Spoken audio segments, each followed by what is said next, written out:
sebelum ni hang tak pernah lagi lah no mai buat buffer kat sekolah ni. First time. Ganti siapa tu yang cuti nama dia? Yim eh? Yim. Ye cuti.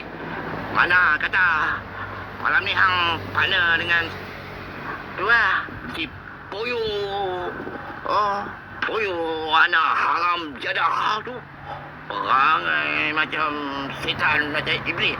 Aku rasa iblis pun lebih baik dari dia.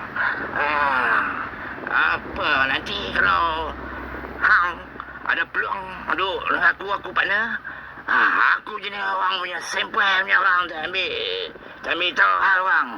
Bukan macam si Puyo tu, partner hang malam ni tak dia sampai. Aku nak abang hang jaga-jaga sikit dengan dia tu. Aku dah banyak kali dah aku tumbuk dia. Depan budak sekolah, depan cikgu tumbuk dah kurang macam. Mulut puakar mulut. Tu. Bini orang pun dia nak kacau tu. Hang belum kenal dah.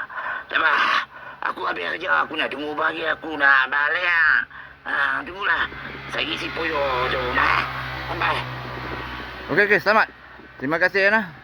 Kerana awal-awal lagi dah bagi tahu panggil dah.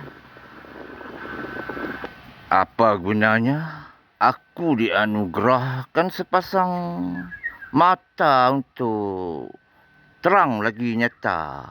Seandainya aku menilai keburukan seorang hanya dengan mendengar, entah dia lagi teruk panggil.